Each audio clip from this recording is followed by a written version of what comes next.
You are listening to The Underground Subway with host David Alston, a podcast dedicated to giving you the strategies to live a free and better life. Here is David Alston.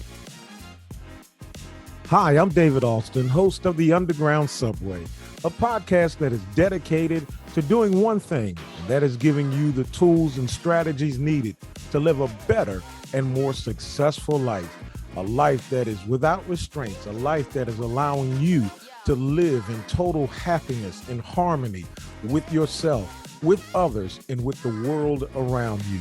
My friends, so many of us have found ourselves in situations in which we never knew that we were in a bad situation.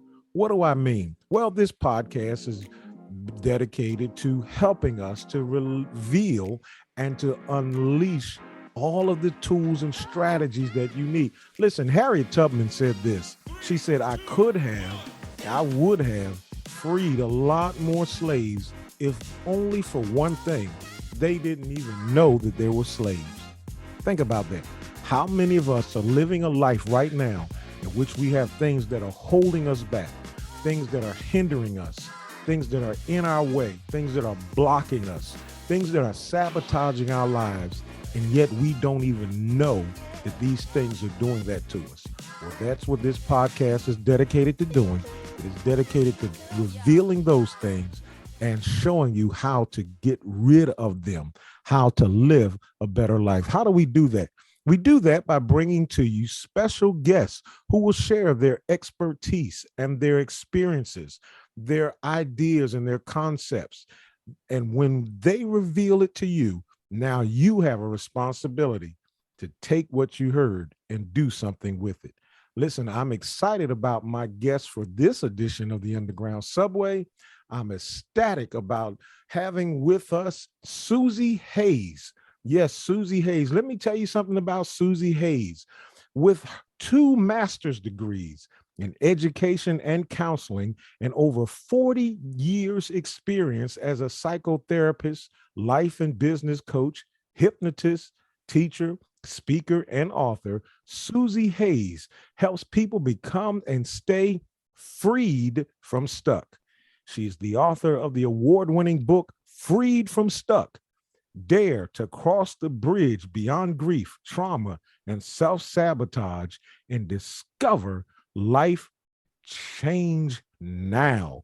I'm excited about our guest, Susie Hayes. Susie has helped people become free from stuck by showing them how to access internal resources they never knew they had to create what they never knew they could. Combining coaching, counseling, and hypnosis, she is also a speaker, teacher, and award-winner author of the book, as I forestated, Freed from Stuck, Dare to Cross the Bridge Beyond Grief, Trauma, and Self-Sabotage to Discover Lasting Change Now. I want to welcome to the Underground Subway, Susie Hayes. Susie, thank you so much for joining us. Thank you, David. It is a delight to be here today. I am really looking forward to this conversation. All right, well, let's jump right into it. I want to just jump right into this award-winning book that you have, which is entitled Freed. In the title, those that are listening to the podcast cannot actually see. Well, if they look in the description, they'll see that you're the author of the book Freed from Stuck. But in your book, the title, you have Freed, F-R-E-E-D, in capital bold letters. Talk to us about the book. What does it mean? Why is Freed emphasized in your book? The Freed, I actually, when we were writing this book, we put together Freed as an acronym for the 5 elements that are essential to become freed from stuck. And we use the metaphor of crossing a bridge from stuck to freed from stuck. And the F-R-E-E-D, our F is for face the bridge. This is about identifying the problem, the real problem, which is an unmet need or a pain point that has not been attended to. R is recognizing the bridge, which is about looking across the bridge to the destination of where we want. This is about activating a vision in the theater of our own mind through our imagination of where we really want our life to be. The more vivid that is, and the more intense it is in terms of the emotional charge, the more it will magnetize us as we move across the bridge. The E is embrace the bridge. And this is about identifying any blocks or obstacles that either externally or internally are in our way from living the quality of life that we want. And then putting together a strategy and a plan to cross the bridge to our destination. The second E is exit the bridge. And this is often an element that we don't talk about very much, but it is so essential to making lasting change. And exiting the bridge is about letting go of what no longer serves us. And whenever we let go of something, we experience grief. And in our human experience, that is the greatest challenge we experience in life, is to grieve. So we resist it, of course, instinctively. And to the degree that we love or that we are attached is the degree of our grief. Yet it's really important for us to acknowledge what needs to take place for us to change, what we need to let go of, what we need to say goodbye to, and to allow ourselves to grieve that in order to make space for moving into the newness of our life. And then D is discovering our destiny as we arrive at our destination. What this is about is not only coming to that place where we desire to be, whatever that may be, but it's also discovering more about who we are in the transformation process. That's what I mean by destiny. It's about an increased sense of self-awareness, clarity about our values, what is important to us, what brings us happiness, and what brings us purpose.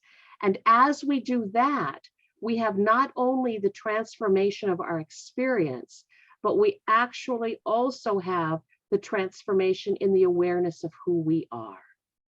Wow. And then we know, of course, whenever we arrive at that destination, whatever it may be, there will always be another bridge and another bridge and another bridge, because that is part of our human journey.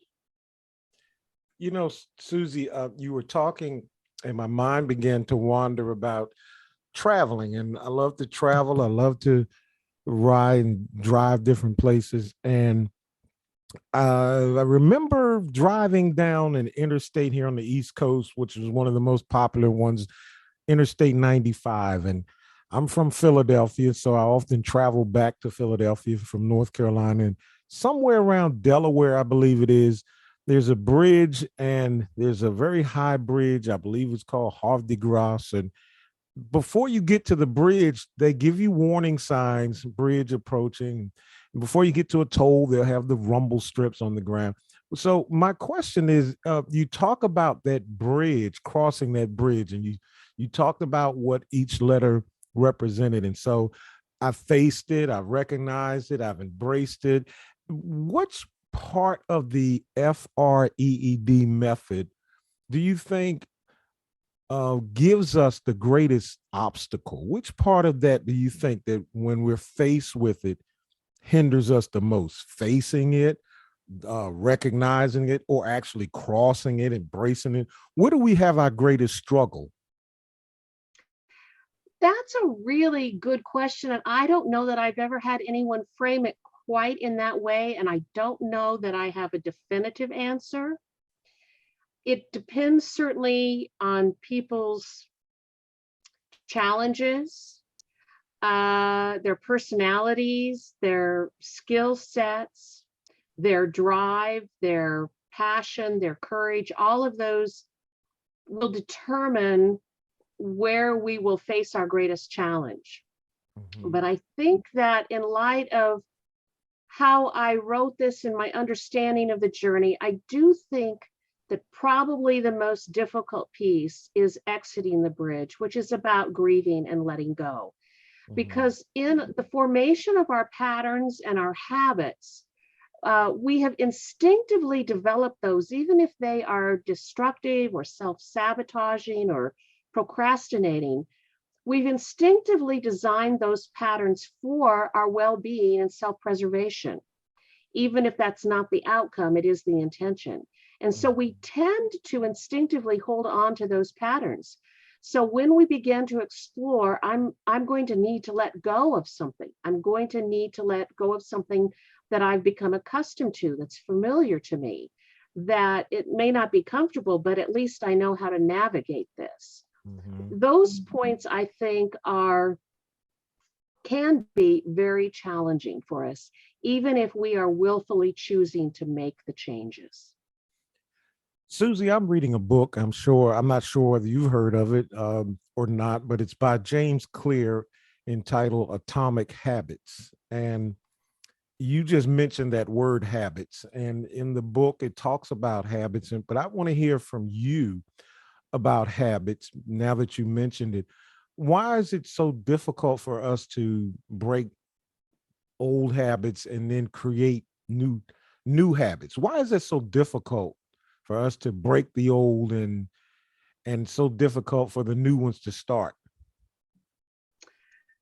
I absolutely love the book Atomic Habits. It is one of my favorite books. And when it comes to changing habits, I often recommend that as a resource for people, because I think he has done one of the finest, most comprehensive overviews of that process to help us understand what happens.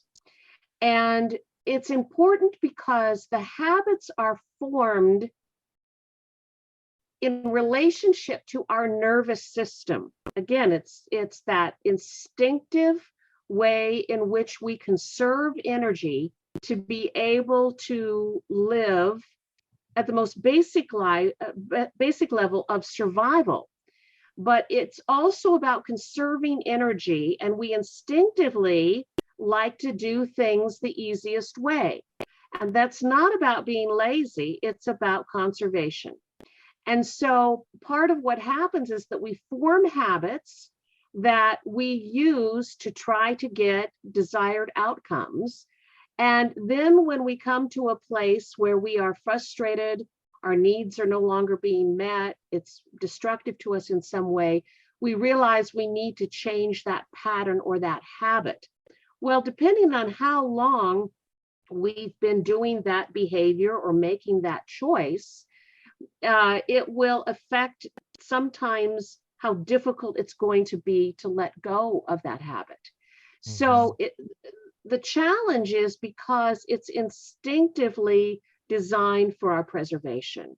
And so when we begin to start thinking about making changes, our nervous system will automatically set whatever we've been doing as our default. And that's really important to recognize and appreciate, because at times of stress or distraction, or where our energy bandwidth is really being stretched, it's very likely that we can find ourselves falling back into default patterns, because that's how our brain and our nervous system is designed.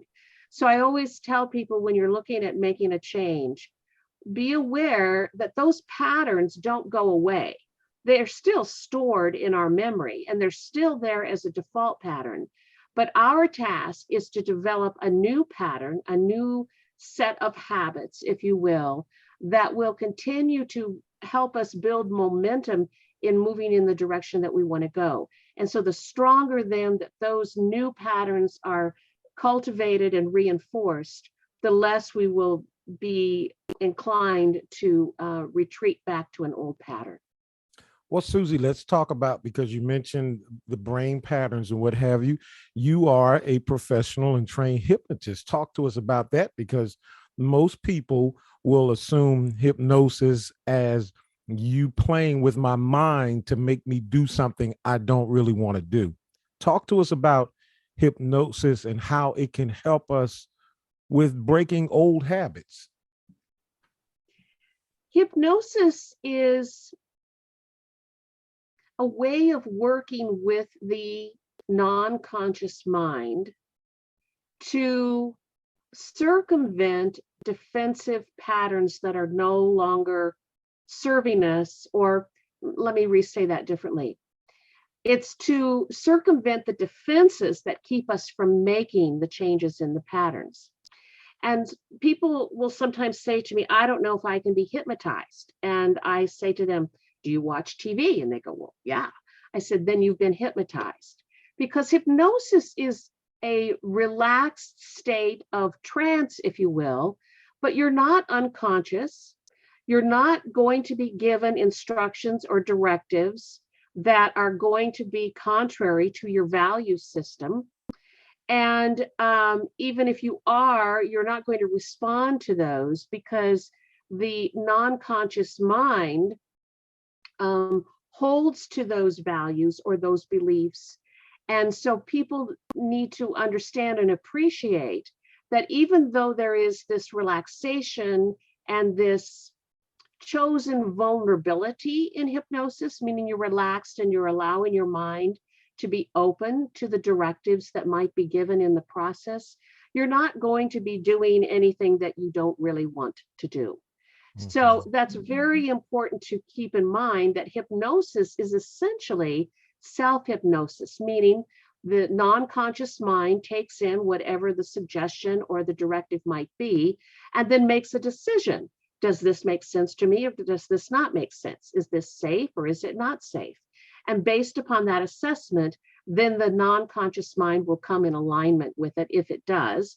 And if not, then the non-conscious mind will reject that directive. So it's very important to understand that even if you are in the process of hypnosis, you are still safe in the sense that what is true for you internally cannot be overridden.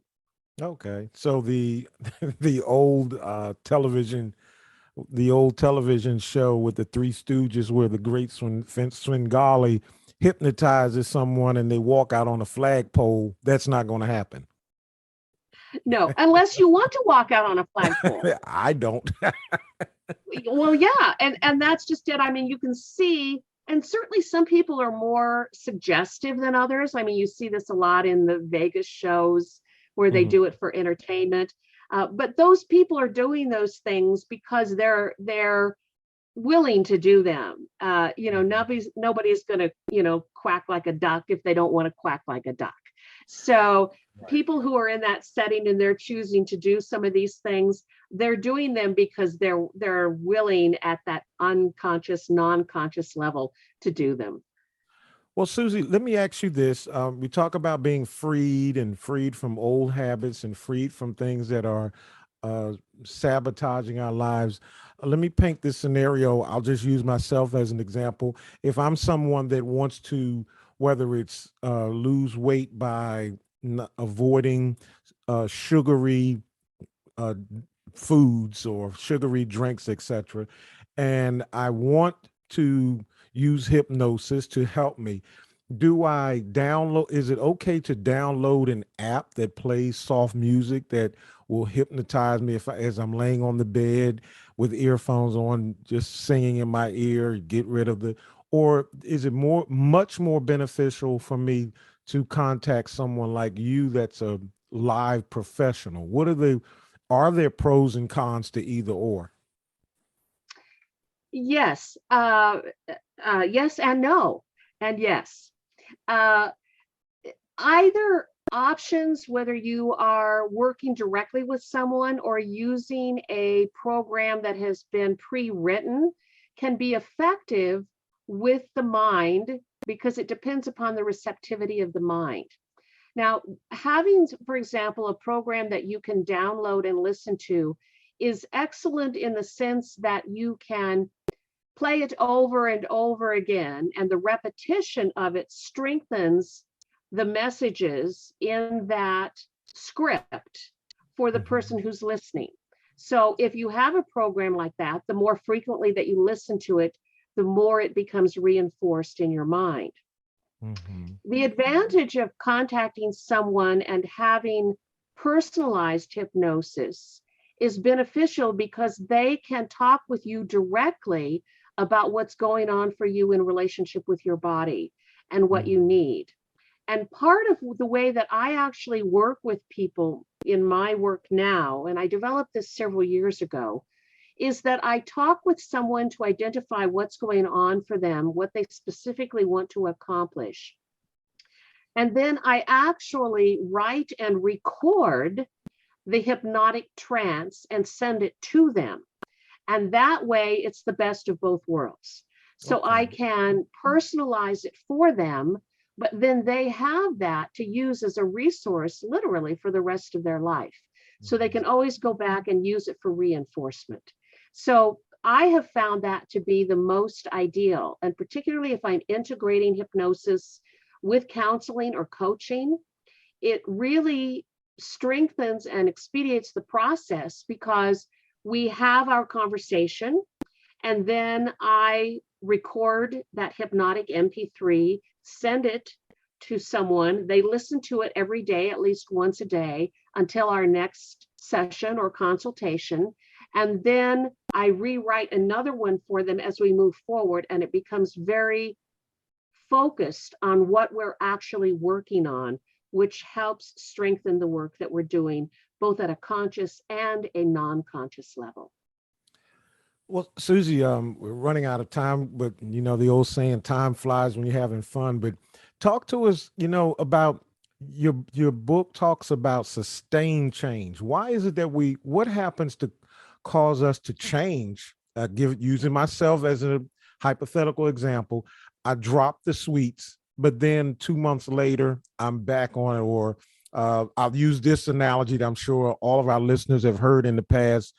I'm I drink a lot, I'm alcoholic, and I fall off the wagon. What stops us from experiencing sustained change in our lives? Part of it is the appreciation of knowing that that default pattern remains, which is, of course, the strength for people who are dealing with more severe addictions. It's why AA says, you're sober for today, and then there's going to be tomorrow, and you're going to need to remake the same better choices tomorrow, because there is an understanding of that internal structure. It's also important to know that when we do find ourselves returning to a default position, that we can experience that, acknowledge that, observe what's going on, and make a decision that we are going to return to the better, healthier, wiser, stronger, more life-giving choices, and we continue on in the journey. So we know that it's not a straight line, it's not perfection. It's about the retraining of our mind. And more importantly, it's about the changing at a deeper level of our commitment, for example, to health and what that means for us and why that's important. Again, that's why that vision piece, the R of recognizing the bridge, is so essential, because the stronger that is, the easier it is for us to stay focused on that and to return to that as we need to. Mhm. So, what are the first steps that we need to do? If I Is it that I need to recognize that I need change? What is the first thing? Because a lot of people, as I said in the opening, don't know that they need change. What's the first thing a person needs to do to start that pathway to sustain change?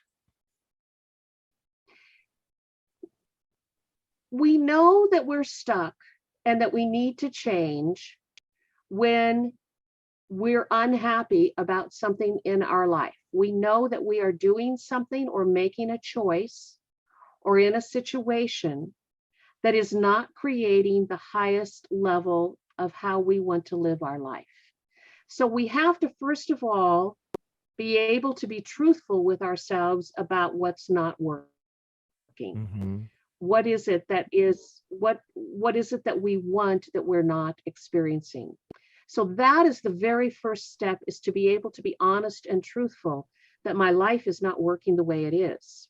And then we have to ask ourselves, What will happen if I choose not to cross the bridge? How will it affect me? How will it affect those around me? How will it affect the quality of my life? And then we ask ourselves, but if I choose to cross the bridge, how will my life be different? How will I be different? How will my relationships be different? How will my destiny be for me? And we have to be able to answer those questions truthfully to really say, okay, now it's time to make a change. You know, Susie, you struck a nerve with me when you said that because, boy, I wish we really had more time because I think a lot of people, and I could be wrong, you can correct me. I think a lot of people are afraid of what will happen when they change. Is that how you feel? Oh, absolutely. Because it's unknown. And even in our clearest picture of our destination, it's likely that it's not actually going to be how we imagine it to be. So Mhm. we don't know. And you know what, David, you and I could always do a part two one of these Oh, days. well, that was going to be my final question to you. Would you be willing to come back and do this again? I would love to. Yes, it's a fascinating topic, isn't it? And It I is. would love to continue our conversation. That would be delightful. Yes, we just we did just a little bit of water skiing today, and it'd be Yes. fun to do some deep dive, don't you There think? you go. There you go. Well, that being said, we'll just stop right here and we'll pick up another time and we'll do it. But before we go, can you tell us how we can get our hands on any material that you have, how we can get our hands on your book or someone wants to contact you? Absolutely. You can just go to my website, freefromstuck.com. There's lots of resources there. My book is available on Amazon. And if you're interested in doing some work together, I provide initial consultations for 45 minutes at no charge. So you can sign up right there on the website. We can have a conversation virtually and get acquainted and see if it would make sense for us to do some work together. But there's lots and lots of resources on the website. So I encourage you to check it out. Well, thank you, my friend, so much. Well, we're going to definitely do another part of this. You heard her world. She said she's going to do it. So that's a verbal contract. She's got to come back and do it again. All right. You have my word. All right. Well, thank you so much, my friend, for joining us. Thank you, Well, David. It's been a pleasure. Thank you. Well, everyone, we want to give a special thank you to our special guest, Susie Hayes, for joining us here on the Underground Subway. I hear the music playing in the background, which means that our train is pulling into the station, and that means that we are approaching Success Avenue and Purpose Boulevard. We are here, but is another edition coming real soon. I want to thank you for taking time out of your schedule to join us. I want to thank Susie Hayes for joining us. And before we go today, I want to challenge you, before you go to bed tonight, find a mirror, look yourself in the eyes, and ask yourself a question. Today, did I do something to make the world a better place? Did I do something to work toward my destiny? Or did I waste another day? Think about that. You've got no more time to waste. I'm David Alston, host of the Underground Subway, and we'll see you next time right here.